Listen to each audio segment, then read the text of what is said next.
Welcome to the Startup Grind.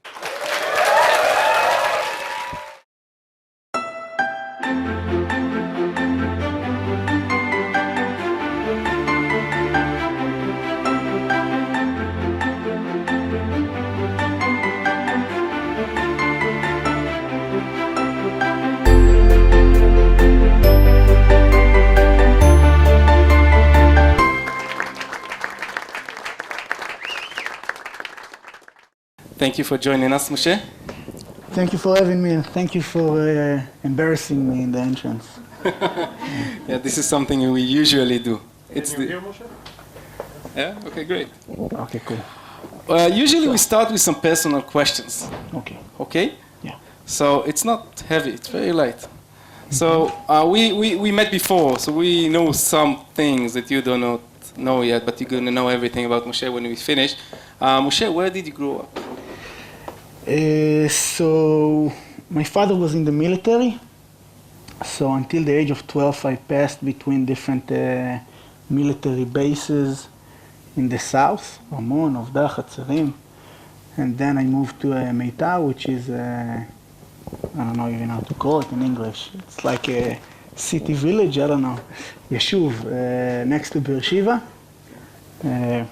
And until 25 or so, when I left the army, I was there. So I grew up in the south. Did it influence your career? I mean, you grew in Meitar, not far from Beer Sheva. Was it? I think it influenced my character. I mean, as a young boy moving between different places all the time makes you a different character. You prefer to make friends over studying school and stuff like that. It's much more important. So I think it affected my character. And I'm sure my character affected my career, so the answer is yes. So your father was a military man, right? Yep. And you said that because usually we find out that the parents are kind of influence our career. So how did he influence your career, your father? And let me pinpoint my question, okay? Because I know that in some time in your career, in the beginning, your parents didn't really want you to go to do what you do, right? Yeah. Okay. Yeah. What did your mother do? First of all, so my father is a very smart man, but he's coming from a very big family with a very poor family, no money. So for them, safety or economic safety is the most important thing, and to be stable. So startup is not exactly a stable thing. He wanted me to stay in the army. I was an officer in the army. So when I said that I'm leaving the army, it wasn't a big celebration in house. But I think it affected me because seeing my dad as someone that is very smart, but the army is amazing. But in the end, it's a system that makes you follow some. Most of the people over there are medium. I love them; they're great. I was part of them, but still, you cannot bullish over there. And I felt that I wanted to do something else and something more. So I think it affected me in a way that I wanted.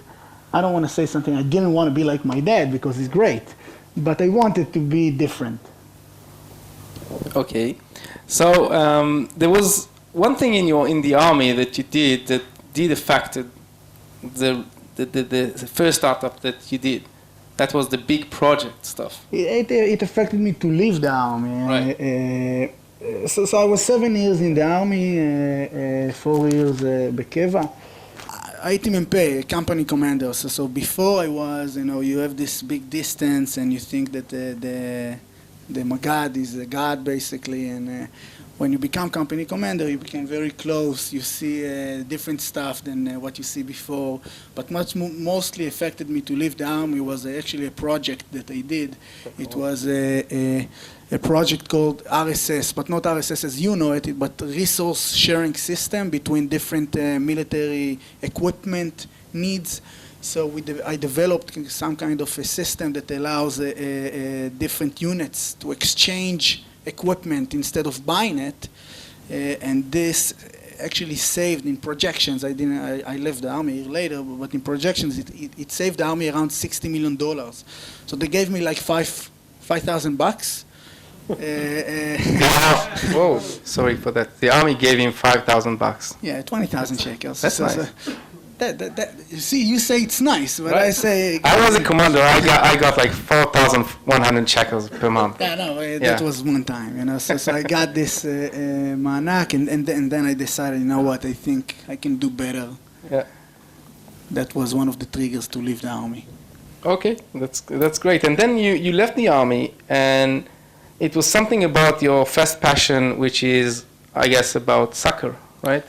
It's a current passion as well, yeah. Yeah, it's a current passion. It's a current passion. Which team? Which Team. I love Barcelona in Spain and Apol Beersheva in Israel. Apol Be'er Sheva, of course. Anyone from Apol Be'er Sheva here? Ah, Amir. Oh, we have a He's your neighbor. He's coming from Leavim. Oh, yeah. Mobli is sponsor. Ah, great. Yes. What happened after the army with your love to football, to soccer? So 2006, I was still in the army. I just left a few months after the World Cup, and Messi was on the bench. Better like this. So Messi was on the bench, and the coach didn't let him play. And I thought to myself, "This is stupid." And he was probably one of the most talented players around the world, and millions of people that drive this industry, it's entertainment industry in the end, wants to see him, but in the end, he doesn't let him see because one guy thinks different. So what I wanted to do, I wanted to give the power to the crowd. So I took, without any past experience or only the military experience, I went to Hapoel Kiryat Shalom, which is a third division league team over here in Tel Aviv. It's an absurd team. It was a very funny project, and I came to them, and the owner was a taxi driver. So basically, I offered him shirts and balls, and I was his guy Damak. You know, I bought the team for the equipment, and I told him, listen, the coach is fired. I'm going to live broadcast all of the games. This is 2007. 2007. I was going Live broadcasting. Live broadcast through the internet. It was crazy funny. I sat at the field in Kiryat Shalom with a laptop on my knees, and the Wi-Fi wasn't over there, so I had this funny, big, bulky device to connect to the internet. And we live broadcast all of the games, and I had this kind of poll system that I can ask people which players should start the game, which players should take the penalty kicks or the free kicks, and everything happened in real time. So if there was a penalty kick, it was crazy because, you know, who's going to take it? So I'm putting the question in 10 seconds, and then Yossi, go, they chose you. And it was crazy funny.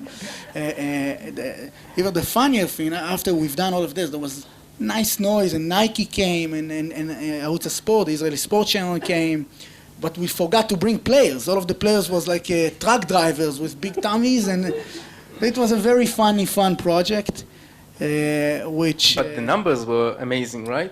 We had 12,000 subscribers to a third division league team in Israel. Right. A lot of them, by the way, was overseas, but yeah, a lot from Israel as well. And I've done like 1,000 mistakes every day over there. So one of them, it was in Hebrew.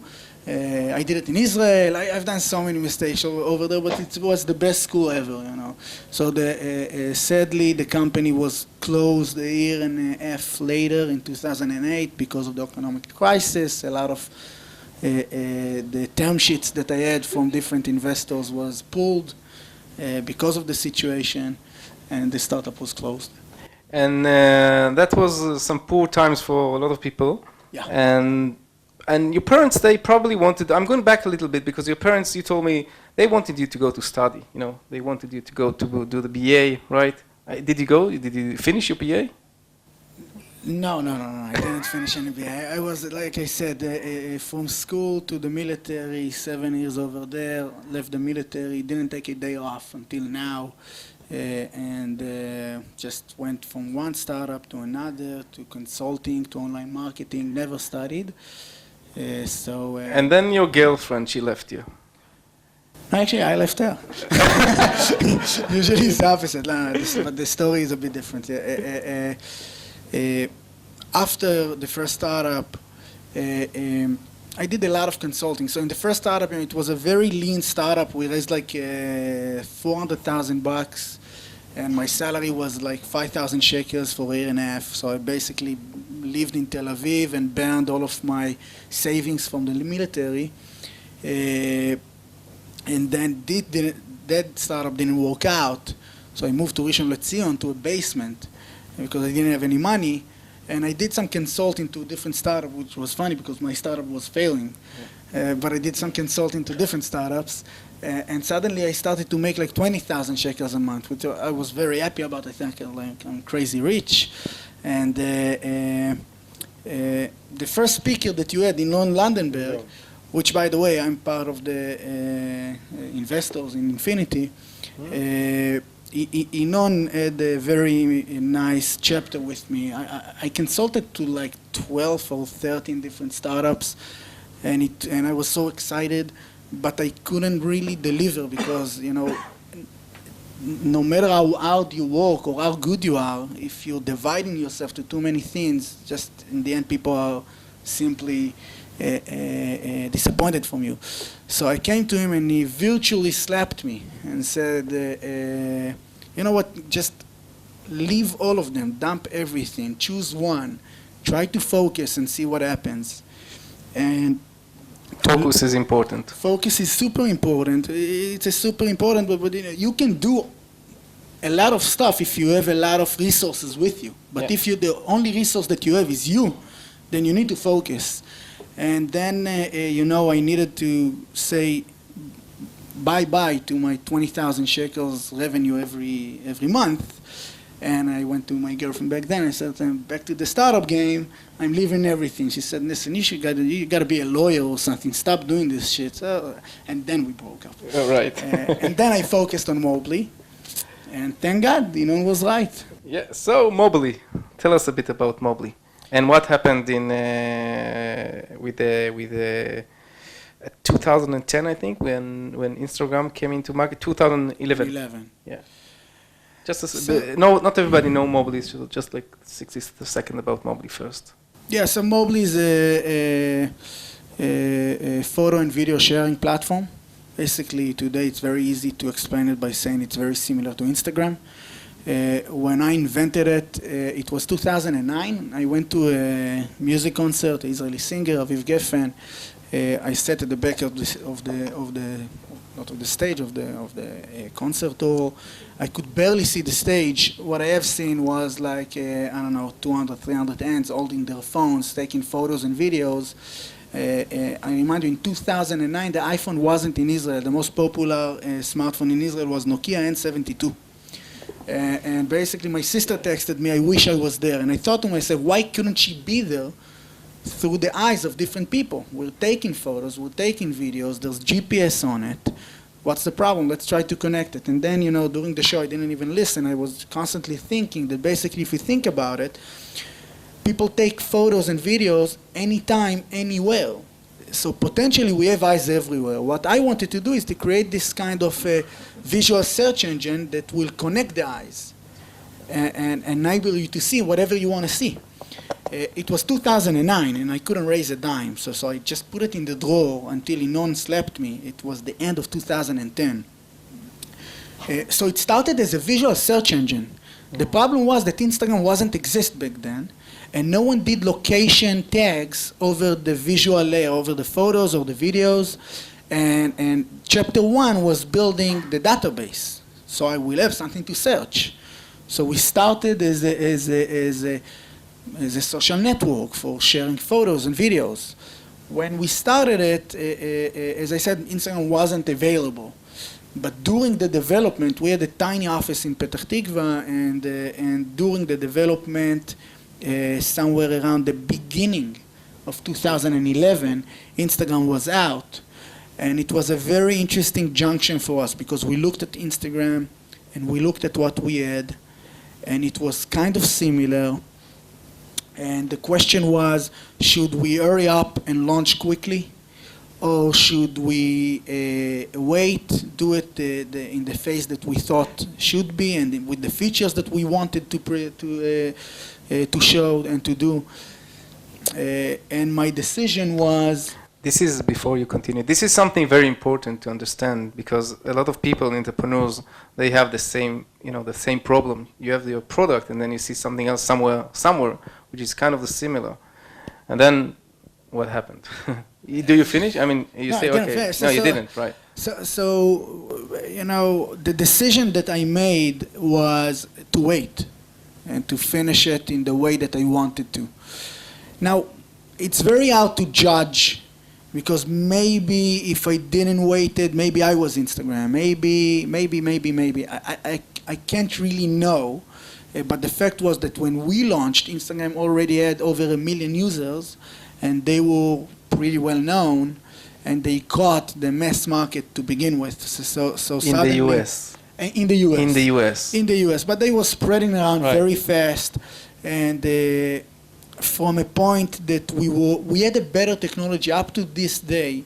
If you download Mobli and check it out, you'll see we reach. I cannot say better because better is a question of taste, but for sure we're richer than what Instagram proposed. We always try to innovate because to compete in this kind of market with this kind of company, it's very hard. You need to keep on innovating and taking risks all the time.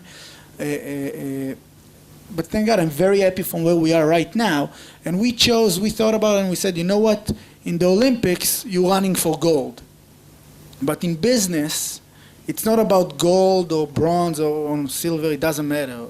It's about taking $1 and making 5 out of it, or making 10 out of it.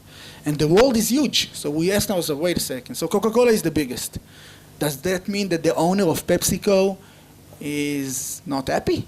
Is he not rich? Is he not successful? And it's funny to see, we're saying Coke and PepsiCo, but even the owner of RC Cola is a very wealthy guy. So the world is huge. And once we understood this and we perfected the product, not perfected because all the time we optimize it, we decided, you know what? America is a huge market, very saturated, huge competition. Let's try to ship out and let's try to go to Latin America, to Russia, to China, to places like that. And this is when Mobli started to really grow very fast and we found our success. So this is like the first very interesting decision, I think, and the first tip from today is that you actually shifted your focus from America to other locations. And that was amazingly good idea, right? You had like 1 million, you have like 1 million subscribers every month now? Now we're around 700 every month. We declined a bit, but basically, what? 700,000. 700,000, yeah. Right, of course. Yeah, sure. Everything is on video. You have to be accurate. Yeah, sure. 700. But yes, we went from 5 million users that cost us a lot of blood to 12 million users in a very quick time. So it took us like a year to get to 1 million users, 2 years to get to 5. But then in 6 months, we added another 7 million once we went to Latin America. So yes, the world is huge. Okay. And America is not the only place. And so that was about Mobli. And Mobli, you're still the CEO, right, of Mobli? And then came, before I moved to Singulariteam, then came Yo. So a lot of people here knows about Yo. Can you explain a little bit about where did the idea came from? That was all in the newspaper, but yeah. Are we limited with time? I'm trying to think, should I tell the whole story of Yo, or just trying to... Just tell the story. Just tell the story. So basically, Irit, which... she's here, right? Yeah, Irit. Irit. Irit is my personal assistant, and she's a very good one, but she has this annoying habits. So whenever let's say I need her to my office to whatever, drink or whatever, doesn't matter. So to call someone, I'm trying to be very efficient with time. It's something that is important to me, and to call someone, it takes time until he answers, and then you need to be polite. Hey, what's up? Everything good? Good? Yeah. Oh, can you come to my office? Yeah, but it's a minute of nothing. So then I went to WhatsApp. But WhatsApp also annoyed me because I needed to tap too much. Please come to my office. But it was okay. but Irit has this crazy annoying habit that if I tell her, please come to my office and I see double V, meaning that she read it, it's not enough for her. I will put my phone on the desk and then she will write, okay. Now this okay, instead of just coming, drove me nuts because I needed to take my phone, open it from the unlock, go to it, and lose this one badge that I have on the phone, which drove me nuts. So I just went to one of my friends, Orobel, which is today the CEO of Yo, which in the past worked in Mobli, was the iOS team leader. And I came to him and told him, oh, do me a big favor over the weekend, develop this button of nothing that I just can simply touch it, and she gets a push notification. And he says, well, what does it mean? He says, it means what I tell her it means. You know, in her case, it means please come to my office. She said, it's stupid. I said, okay, stupid. Do it for me. She's driving me nuts. I can't. Don't reply. I don't want badges. I just want to ping and come back. And then he said, okay, but he pushed me away. And then a week later, my wife told me, you're not calling me enough during the day. So I'm like, listen, I'm sorry, I'm busy. She said, yeah, but just text me. I'm thinking about you. I said, you know what? It's great use for this also. You know, I just do. so I went back to her and I told him, listen, I don't need, I want a list of names and I want to have the opportunity. I just want to click one of them, push one of them, tap one of them, and I need the other guy to get a push notification, and the message will be in the context of what I say to him before. So he said, it's stupid, I will do it just for you over the weekend, whatever. But then he had some time and the muse landed on him and he suddenly saw that it needs to be called Yo and it needs to have a certain simple design and the boarding process should be super simple. And he developed Yo over 8 hours.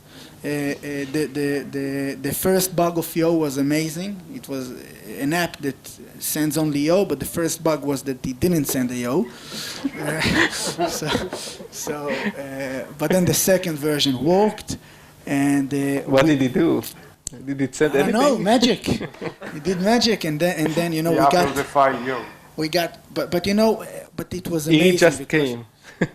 He just came. No, we just yelled each other for no reason, and then, but you know, the second that we've seen it, and it wasn't meant to go live. It was like for personal use for me. But at the moment that we've seen it, we've seen something. We really seen something, and the controversy that he did, because I showed it to someone. One guy is like. Drowning in his thoughts and saying, wow, this is philosophical, this is genius, you don't need nothing. And the other guy say, can I say what the fuck on camera? The other guy will say, what the fuck? And this controversy between two super intelligent people is great. And we knew that it will spark this controversy within whoever. So, but we looked at it and then we released it to the employees at our different companies. And we looked at the back end, at the statistics, and the engagement was completely nuts. So we said, what is going on? You know, people are like going crazy about it over the office. And then they had, employees asked to share that with their friends, and we said no, but they did it anyway. Yeah. And over 3 days, we have the enterprise license from Apple. So we have up until 1,000 licenses. And then, you know, not like the 100 usual ones. So, and then in 2 days or in 3 days, we found like 700 users. And we said, okay, you know what, listen, you know, I don't know, let's just put it in the App Store in a different name, and let's see what's going on. And we did. We put it in the App Store. And for like a month, it grew very nice. You know, in the beginning, I asked them to get a Yo every time someone signs up. Yeah. So in the beginning, it was nice. You know, I got Yo, like 20 Yos a day. Can you show us what you showed me? Can you take out your phone and show us the Yo? The live counter? Yeah, the live counter. Sure. So you have this nice application, but he's the only guy that have it. So you can see all the Yos worldwide, like so he's going to show it to us in a second. It's an amazing rate. Meanwhile, I'm going to ask you for the next question is about the business model, because a lot of people say it may be genius, but still, what's the business model here? I mean, there's... You can show the So first of all, that's the business model. This is Yo today, right now. If anyone over there has a Yo, everybody if can anyone ever has a Yo, I welcome him to Yo, whoever right now, and we will see his name. This is 120,154429384. No users. Yos. No, Yos. We're 3 million users, and we have on average, I don't know if you can see it, but we have on average over 14 Yos every second. People send to each other all over the world. Every second, 14 different people from different places Yo someone. What they're trying to say, I have no clue, but they Yo each other. So, and then, you know, in the beginning I said 20, 40, 100, Right. then it get to 50,000, and in 50,000 it completely blew, and we got from 50,000 to 1 million in 4 days, which completely broke all of the former records on the App Store. Just to be, Facebook got to 1 million users in 10 months. Spotify did it in 5 months. Instagram was the world record. They did it in 3 months. And Yo did it in 4 days. So we completely Great. And you told me that some of the companies today in the world that using Yo are companies like FedEx and USA Today, and you showed me Barcelona using Yo, no, right? Not Barcelona yet. I wish Saint-Germain. Paris Saint-Germain, Chelsea, different football clubs. Chelsea. Yeah, Motorola, Mercedes. And how, Barcelona. like Paris Saint-Germain, how do they use that? I mean, Every time there's a goal, they Yo you. oh, so okay, so that's very easy, right? Yeah. Okay. FedEx Yo you. You go to this special website that they built, and you put your FedEx package number, and when the package arrives, you get a Yo. And how much money they pay you, Paris Saint-Germain? They pay us zero. Zero. Yeah. That's amazing business model, guys. And then we were in his office about 2 weeks ago, and he shows us actually a video promotion of Smart, the car. Yeah. Mm-hmm. So tell us about that. I They mean, updated them 2 days after they launched the clip. Oh yeah. They So didn't many. ask You know, before. Yo is great because it's so. You know, Yo is the only word that means nothing. It's universal, and because it means nothing, it could mean anything. If you think of it, it's funny, but if you really try to think about it and not being cynical about it and try to learn why, up until now, 14 different people use it every second, then you find a lot of sense into it. It's so broad, it allows you to do so many things. And in a very simple way. And companies just use it in so many different ways. We opened an API, and that was the big catalyst for success. And Mercedes just took it and did a campaign for smart car, you know. So in Silicon Valley, you can Yo smart USA car or something like that. And then a test drive comes to you with the car, and you know, just take you for a test drive. so today it's also location based. They know where you're going from. If you double tap a name, then you actually Yo the location. So Right. it's Yo from Moshe at Tel Aviv, and then I can go and see. So yep. And that's actually when broadcast in videos. I don't know if it was TV or Video internet, was but cool. It was a campaign that Mercedes done, and it's Google it. It's a beautiful campaign that we discovered only 2 days after they did it. So it's just working. It has its own life. It's living alone. Right. But you ask about how to make money, and you know, we need to let's put fun stuff aside, or funniest or jokes aside. When you have so much traction and so much activity, you can figure out how to make money. I can now tell you in a second, you know, a different, when Yahoo uses Yo, or when the NBA, or when Paris Saint-Germain, doesn't matter, with all of the companies uses Yo, they Yo you a link.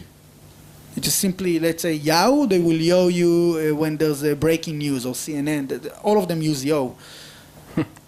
It's enough for me to just put an ad in the way before I send you to the link that I will start generating revenues. Right. It's very easy for us to generate revenues, but it's very important to get to a certain point before you do those kind of stuff. As long as you have engagement and users, you can figure out how to make money. And you also have some very interesting investors in Yo. Yeah. Yo is great people behind it, So Dave Moran from Facebook, and he's today the CEO of Path, is one of the investors, and BetaWorks that invested in Pinterest and tons of different successful startups like Medium invested. And Jason Horowitz is a big fan of Yo. Oh, okay. But we're hoping that maybe it would lead round A, but Okay. Jason is still is not investing in seed stages typically. We have guys from Tencent, which is one of the second biggest Chinese internet company. It's second to Alibaba. Second to Alibaba. Right. It's Actually, huge, they were huge first, company. but Alibaba did an Yeah. IPO and surpassed them. A small one. It's a $160 billion company, nothing too big. So Tencent co-founders are involved. Guys from Uber are involved, and from a lot of different... So the sky is actually the limit for Yo. The sky is for limit for any good idea with good people behind it. So we're hoping, it doesn't say... For the last, like about your career and the stuff that's really interesting a lot of people in this room is about Singulariteam. Yeah, I guess. So yeah, I guess so. So Singulariteam, if you could tell us a bit of what about Singulariteam, what are you looking for, what kind of people, what kind of companies, what kind of products? Yes, so Singulariteam started with one of the big investors in Mobli. Told me, listen, Israel looks like a good place to invest in, and let's try to do something together.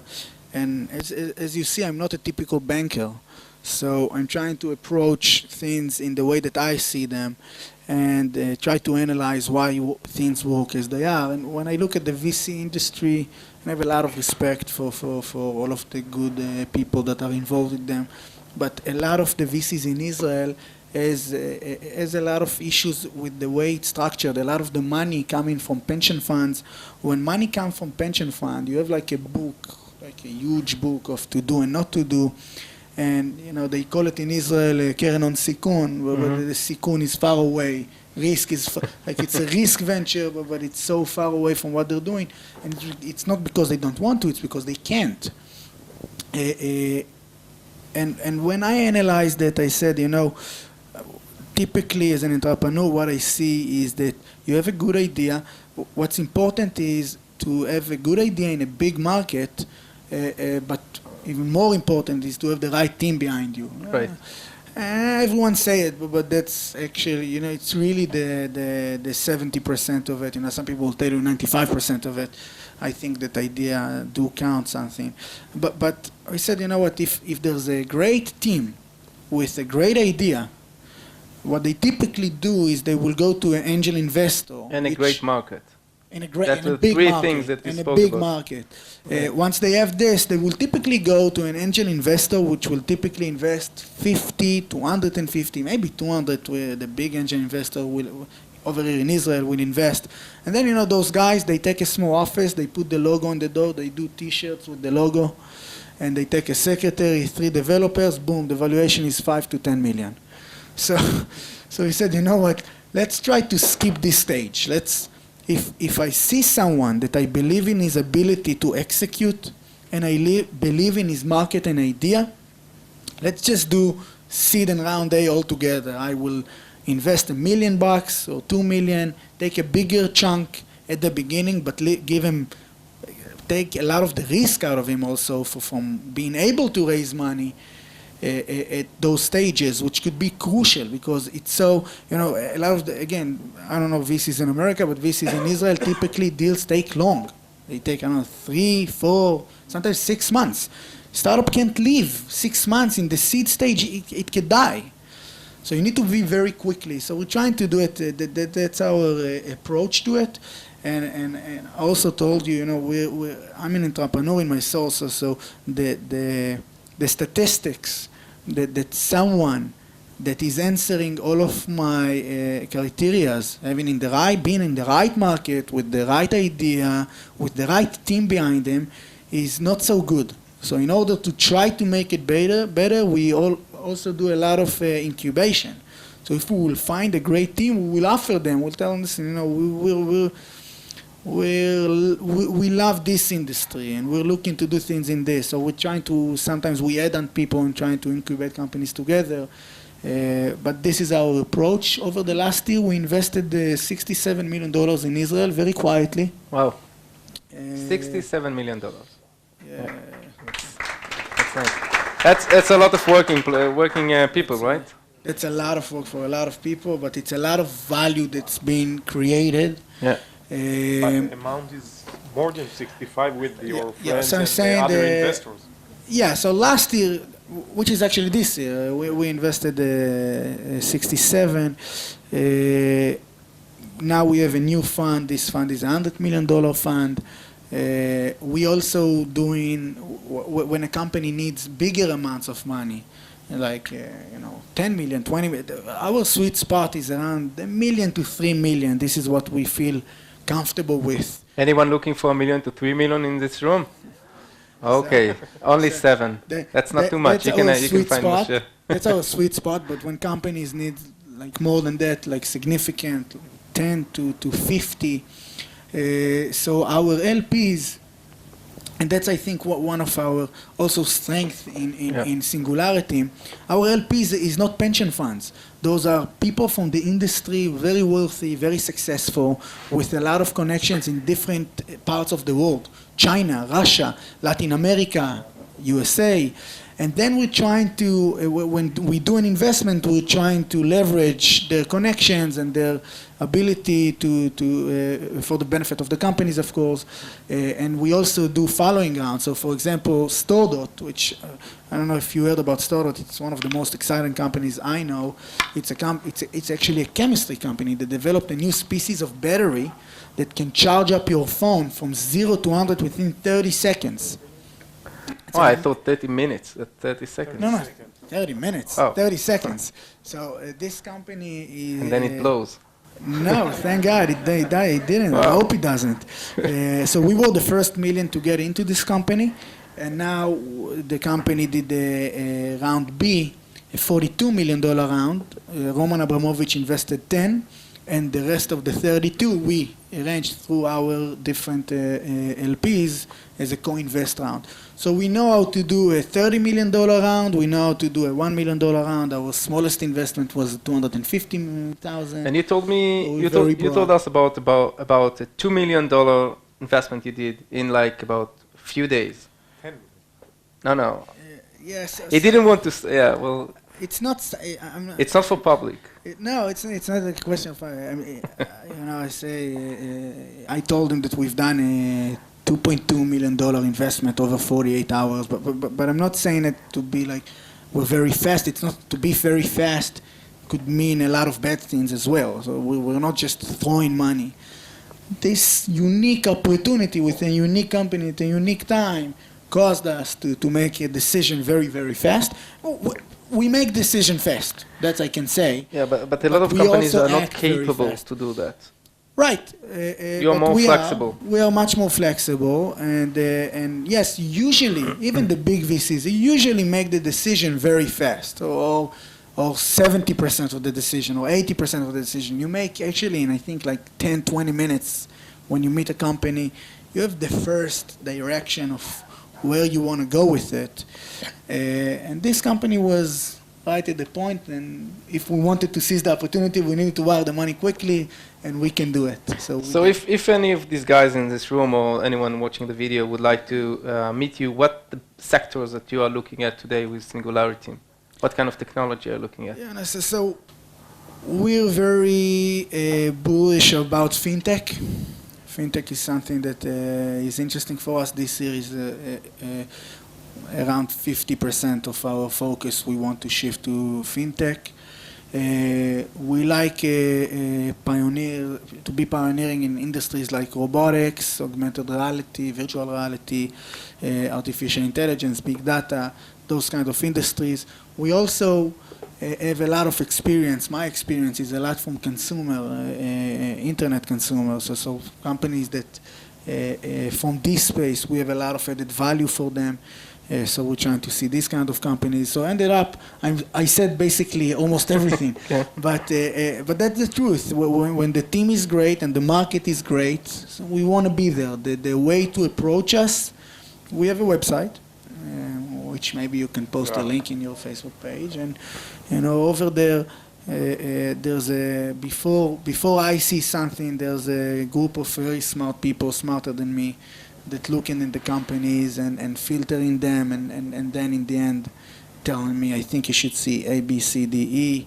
And then when I do, I make a decision. But I prefer before I see because of the amount of companies. What will be your best tip for not to do for people trying to meet you or your team? Don't say you're the next big thing. That's one thing. Don't do it. So what not to do in order to... That's good. That's enough. Yeah, that's enough. That's good enough. Don't be arrogant. Don't be arrogant. No. What the most important things to do when meeting you, before meeting you? Do your own work. I think, sometimes I meet people that don't do their own work. It says a lot about them, even if they're sometimes you meet very smart people, the arrogance causing them not to do own work. In my eyes, it had in a lot of, it's witnessing a lot of the criteria of this person, so we don't like this kind of people. Thank God there are not a lot of them. But you need to be, we in our group, all of the CEOs that we invested in Mobli and in Yo, the one thing that we have in common is that we work really, really, really hard, really hard. All of us are smart, but all of us are very modest as well. We know that we're smart, we're not the smartest. We're good at this, we're not the best. We're very good in a lot of things, but the one thing that we really thank God that we know is that we don't know everything, and the sun doesn't shine from our behind. So that's a very important thing for us. In order, also the chemistry between the people that working in our group is kind of people that honor each other, but also know that there's room to listen to the secretary idea and room to listen to the CEO and stuff like this. So just to understand, for the people in this room, you mean do your homework. Does it mean understand the market, understand the competitors, understand the technology? I understand everything there is. You need to be the expert in your field. When you come in to meet me, you need to do some homework about what we care, what we like, what we do. Some people come to us, and if someone coming to meet me and he doesn't know what's Yo, it's stupid. But forget about it. It's not about ego. Ego has no room for. It says something about someone when he coming to meet you and he doesn't know who you are. Right? But it's knowing your industry. Forget about it. Knowing the industry and be very sharp about it. Be your own devil. Before you meeting me, think the question that if I'm surprising you with my questions, you did a bad job. Right. Okay. Don't be surprised, guy. And another 2 or 3. So, what about the first impression? A lot of people tell us that the first impression. You said 20 minutes, but maybe less than that. Like when he entered the room, when he introduced himself. And sometimes they're coming co-founders. There are a lot of co-founders, 2 or 3 people. And then we had some angel investors here before, and they spoke about this, like try to understand who is really the guy that's leading this team. So what kind of questions and what kind of first impression, or what's most important for you in the first impression when you meet this team? Do you have like special questions to understand like the chemistry between them? No. It's just the chemistry between team is very noticed very, very easily, especially in situations like that.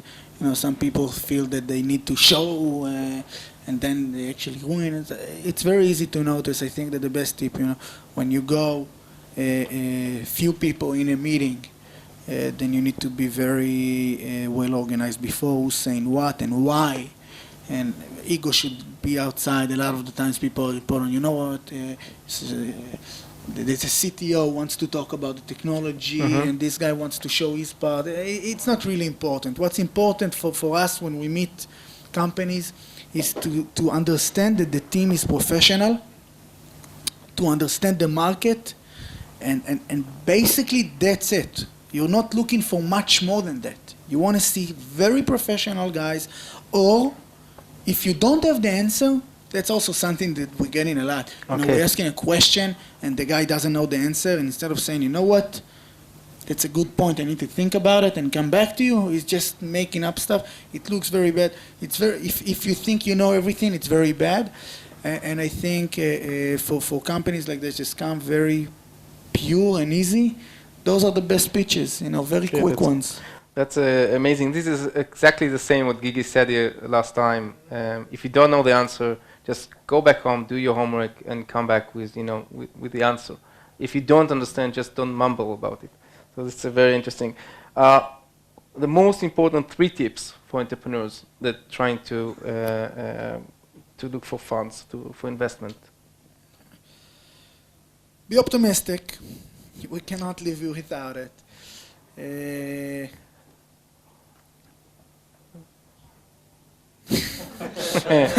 Optimistic is not enough. It's not enough. That was the cue that optimistic was. So it's a new subscriber. It's a new subscriber, yeah. So aside of optimistic, you know, we need to work very, very hard and be super professional. Those are the only 3 things that I can come up with that's the common denominator with every successful guy I ever met in my life. He worked hard, he was very professional. Optimistic, work hard, and professional, of course. And modest. What people do not know about you. 3 things people do not know about Moshe Hogeg, and was not in the newspaper. You didn't prepare me for this. I told you this is one thing will not be right, but I do know the answer, so I was working hard. You did ask me? You didn't do homework. I didn't do homework, no. I can give you some tips. Yeah, so 3 things people don't know about. And I think most of the things that I want people to know about me, they do. I'm very confident, but I'm pretty shy as well. It can tell in the body language, you know. And I'm working crazy hard. I told you before. I'm blessed for having this system. God blessed me with this. I'm like this 30 seconds battery company. The weekend is enough for me. And I love kids. You love kids? I love kids, yeah. That's good. And you play the piano? I play the piano. Oh, that's the thing that in the homework, yeah. I play the piano, yeah. I'm playing the piano. I have a piano, I mumble the piano. My wife hates it, but I love it. And the last question, and afterwards you can ask some of your questions, is we always ask the Peter Pan question, which is what you want to be when you're going to grow up. You know, I had a long session about where I want to be in 5 years and in 10 years, and you know, I don't have a really good answer about it. I look at people like Elon Musk, and I have so much respect for people like Elon that I cannot even dare to dream to be in these kind of spaces. But in the other thing, you know, and all of you guys were in the army, there's one thing that I really love about the army that's giving you this sense of feeling that there's nothing that you cannot achieve and cannot do. And, you know, if you dare to dream and be optimistic, I want to try, not building a oil-free like Elon Musk trying to do with Tesla, but we do have a guy here that's trying to build an oil-free car. I wanna try to really make an impact at people's life. You know, money aside, and thank God we are in the industry that if you do good, it's very fruitful. Right. You know, there's a lot of industry that you can work very hard and be very good, but material doesn't come with it. Money doesn't come with it, and that's fine. That's okay. But thank God, we're very fortunate in this aspect that we're in the industry that is very fruitful. But in the same, when you do meet some money, I don't know how many of you met money, but when you do meet money, it's nice. It's not as nice as you think it is. Mm-hmm. It's more important, you know, for me, it's much more exciting to see this yo counter goes than to make money, because it means that there are people taking something that you built and they use it. So we're trying to affect some industries in the next year or two. This is great for the ego. It's will. such a shitty day. Whoa. I'm great. Yeah, that's fine. That's fine. Okay, guys, anyone want to ask questions, Moshe? From my experience, many of the investors are, interested in traction. That someone very talented comes to them and with a great product, but they say, well, you don't have traction, so, no real people downloaded your product, whatever. We come back when you will have traction. And then there is a catch-22. I don't have enough money to make real traction. What is your stand about it? As an investor, as an entrepreneur? I think the phenomena you're talking about is very well known by any entrepreneur. And it's legit, meaning for me, a VC that says to you, you don't have enough traction, meaning they say to you, we don't like to take risks at the beginning. We want to see that you have traction. We want to play safe, and that's fine. The valuation will be different as well. If you have traction, then you have a lot of demand also, and then the valuation goes up. I'm different in this. I'm taking more risks. It's recorded, so in a year or 2 years we'll see if I'm succeeding or not. But I believe that you need to take risks. And you need to be very clever with the risk you're taking. It should be an educated risk. But if you really, I think that most of the money are actually before the traction.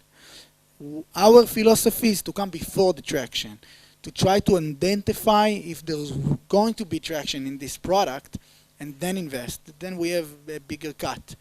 But that's legit, both legit. I think that should be more VCs, not only angel investors. I think there's a gap, and I'm trying to fill this gap, but I'm this small, at a small country. So I'm doing in my own garden what I can to fill this gap, and I think there's a huge opportunity in this gap. Huge opportunity. I think there's not enough VCs taking this gap as a big opportunity to leverage it and to make money from it. We're trying to. Some of them can, or you can take some of the budget, like 2% of the fund will go to this gap, and they don't do it enough. When you're trying to approach an investor that is a VC, you need to do some homework about who is the VC, what's the resources of the fund, because it affects it a lot. If it's a private investor, like BRM in Israel, for example, I think they're great. It's his decision. It's his money. He don't like to take risks too early, but if he believes in you, he will take this gap. But there's not enough of them, I agree.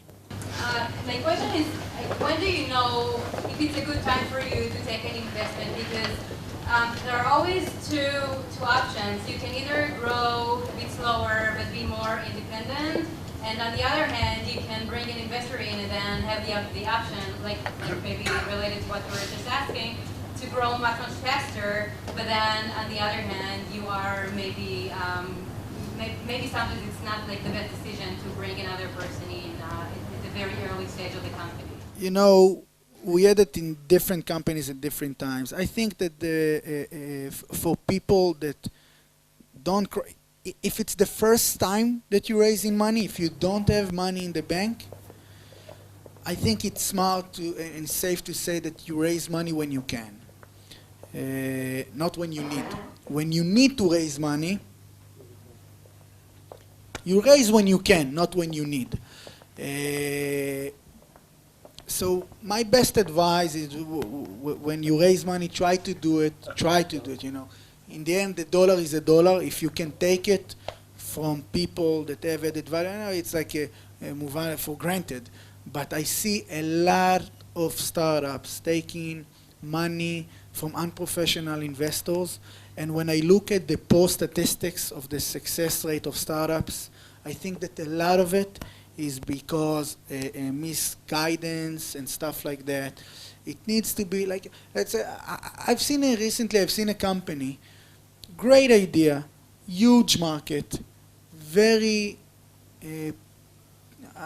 not to offend them, but the team wasn't professional enough. They weren't there. They had a great idea in a big market, but thank God they left their egos outside. So I told them, guys, you need to understand, you have two hats when you're an entrepreneur.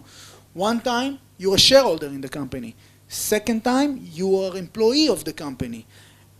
It's not, you need to understand what are you first. If you're first an employee of the company, then the company is not good. If you first see your hat as a shareholder in the company, then you don't have the ego of holding for the job title and for the salary, you're looking for the long term, then you can do big things. You know, Carlos Slim has in his bedroom, or in his living room, he has this beautiful saying that I really loved and remember. It says, there's no limit to what a man can achieve if he doesn't care who takes the credit for it.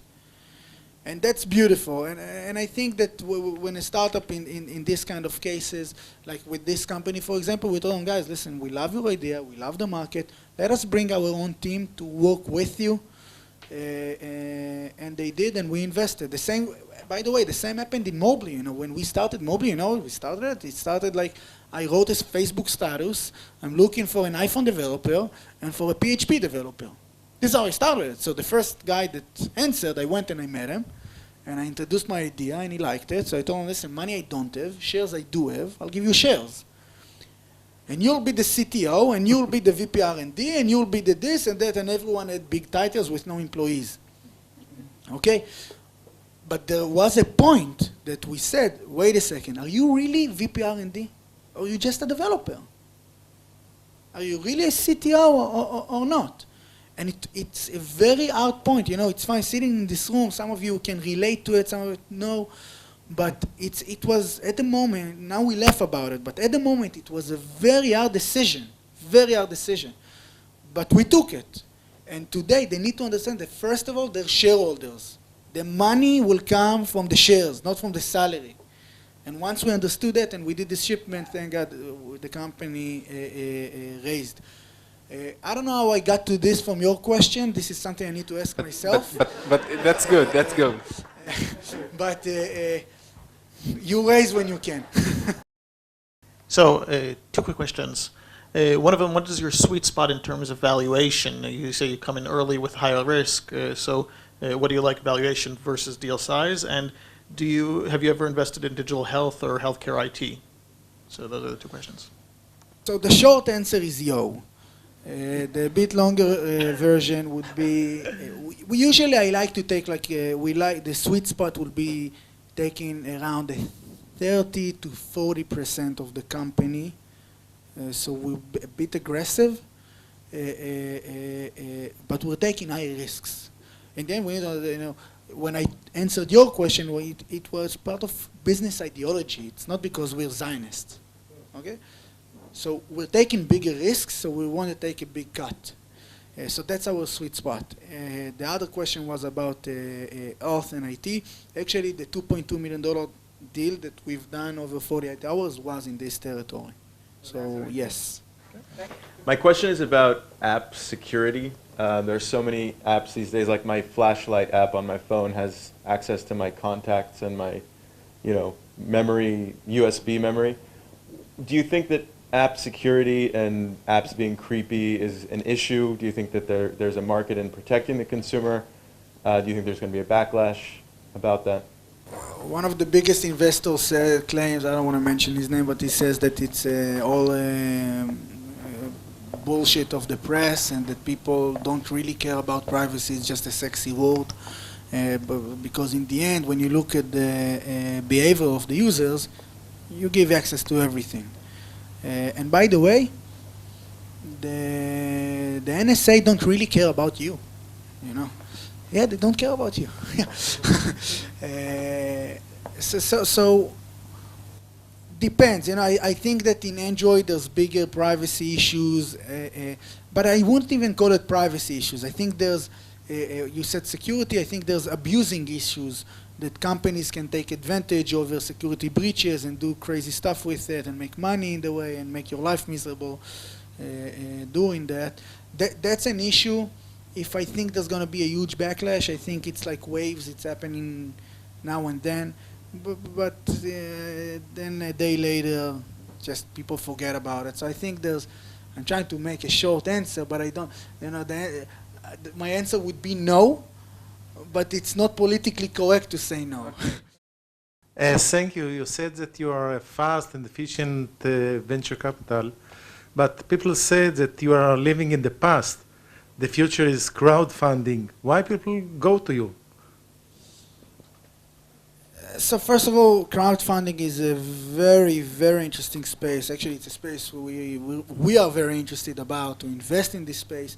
Today, I think companies like Kickstarter are an amazing companies, but they have a big flaws going with them. So let's take example Oculus Rift. It's the best example. Oculus raised the first $2 million from Kickstarter. They sold in $2 billion, and the guys that gave them the $2 million didn't got nothing but T-shirts. So I think there's a big problem with the model today, and it's regulation issues. I think eventually maybe the governments will change it and allow you to get shares. Once you'll be able to get shares, I think it will be great, and we will be part of it because we will see we can invest. You can invest $1,000. I can invest $1 million. So if I'll see a lot of people like you, I think VCs in the old way, I think they're dying. I think that more and more VCs should be super fast and understanding the market and just. And working with crowdfunding is a great, you talked about traction before. Crowdfunding is a great test for traction in certain criteria. So I think the future investor will work alongside with those kind of platforms.